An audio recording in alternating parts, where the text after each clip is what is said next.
কনকনে শীতের মধ্যে গ্রামে গিয়ে পিঠে খাওয়ার মজাই যেন আলাদা। বাহ, পিঠাগুলো দেখতে সুন্দরই লাগতেছে। তো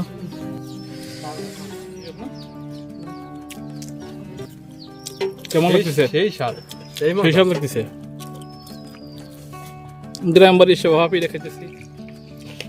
মুখটা গরু রাওয়া।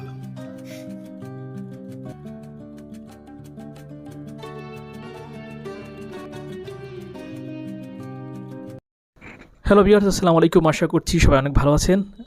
আমি শীতকালের শেষ প্রান্তে, একদম প্রায় শীত চলে যাচ্ছে, ঠিক ওই সময় আমার বন্ধু আমাকে তার গ্রামের বাড়িতে দাওয়াত দিয়েছে, ওখানে যাবে, পিঠা খাবে। তো আমি আসলে তার দাওয়াত কবুল করলাম এবং আসলে তাদের গ্রাম বাড়ি হচ্ছে গোপালগঞ্জের মুকছেদপুরে। আমি তার সাথে আসলে যাচ্ছি, যে আসলে অনেক দিন যাওয়া হয় না গ্রাম বাড়িতে। গ্রামের বাড়ি যাব, আর গ্রামের বাড়িতে গেলে তো অবশ্যই গ্রামের পিঠা খাওয়া হবে। শীতকালে বিভিন্ন ধরনের পিঠা বানানো হয় গ্রামে। দেখতে পাচ্ছেন আমার বন্ধু আর আমি গ্রামে, কিন্তু তাদের গ্রামটা আসলাম এবং ঘুরতেছি। ঘোরার পরে আসলে তার মা আমাদের জন্য এত এত পিঠার আয়োজন করছে, যেটা আসলে বলার নয়। তিনি অনেক মুরব্বী মানুষ, তারপর আমাদের জন্য আসলে এই শীতের মধ্যে এত কষ্ট করে বিভিন্ন ধরনের পিঠার আয়োজন করেছে। কাঁচি খোসা পিঠা, তারপর হচ্ছে ভাপা পিঠা, গরুর মাংস রান্না করেছে, পোলাও রান্না করেছে, মাছ রান্না করেছে, অনেক অনেক রান্না করেছে, যেটা আসলে আপনাদেরকে খাবো আর একটা একটা করে রিভিউ দেবো, আপনারা দেখতে পারবেন। ভিডিওটি কেমন লাগবে শেষ পর্যন্ত আপনারা অবশ্যই আমাদেরকে জানাবেন যে ভিডিওটি কেমন লেগেছে আপনাদের কাছে। আর আজকে আমি পুরোপুরি ভিডিওতে আর কথা বলবো না, আপনাদেরকে দেখাবো। আসলে দেখতে পাচ্ছেন গ্রামে আসলে কত সুন্দর করে গ্রামের বাড়িতে বসে এরকমের পিঠা খাওয়ার যে একটা মজা, সেটা আসলে অনেক আগে আমরা এটা খেয়েছি, কিন্তু এখন মিস করি এই দিনগুলো গ্রামের, কিন্তু এখন আর খুঁজে পাচ্ছি না। দেখতে পাচ্ছেন যেটা গোপালগঞ্জে গিয়ে আমি আসলে এটা দেখতে পেরেছিলাম, যে কত সুন্দর করে এখনও গ্রামে এরকমের খোলামেলা চুলা হল, মানে যেখানে রান্নাঘর আছে এখনও, যেটা আমরা চুলা হল বলি বরিশালের ভাষায়। আমার বাড়ি হচ্ছে বরিশালে, দেখতে পাচ্ছেন। তো পুরোপুরি ভিডিওটা দেখতে থাকেন, ভালো লাগলে অবশ্যই একটা কমেন্ট করবেন। ধন্যবাদ সবাইকে। অনেক সুন্দর পিঠা। এটার নাম কি জায়গা? ভাপা পিঠা নাকি না? না দুধ পিঠা? অনেক বাহ, খুবই সুন্দর হয়েছে পিঠাগুলো। এত সুন্দর হয়েছে কেমনে? গরম নাকি এগুলো?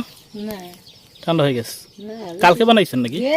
কেবল বানাইছে, কেবল গরম আছে ভিতরে, ওইটা বানাই উঠে দিছি। বাহ, পিঠাগুলো দেখতে সুন্দরই লাগতেছে। তো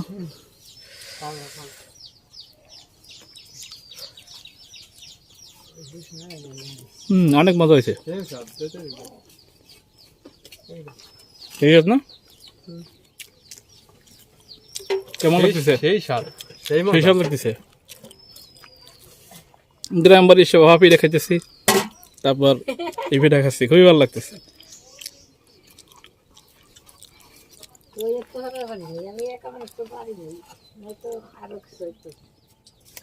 আপনার যে এতগুলা বানাইছেন, তো বিশাল ব্যাপার।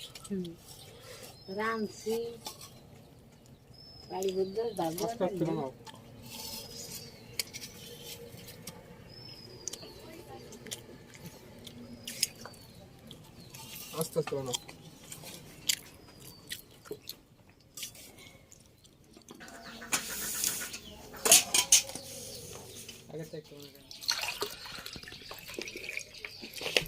মুখটা গরু রাওয়া। কোন পোলাও খাবো? এই যে পোলাও। আসলে পেটে আর ধরতেছে না, অনেকগুলো পিঠা খেয়ে দিই প্রায়। এখন আমার পোলাও রান্না করছে, দেখতে পাচ্ছেন মাছ, বড় মাছ। পোলাও রান্না করছে, গরুর গোস। আবার দেখতে পাচ্ছেন এখানে ডিম, জানি একটা মাছ দেখতে পাচ্ছেন। এই পাশে দেখতে পাচ্ছেন আরো বড় মাছ, কি মাছ জানি না আমি। গ্রামীণ খাবার।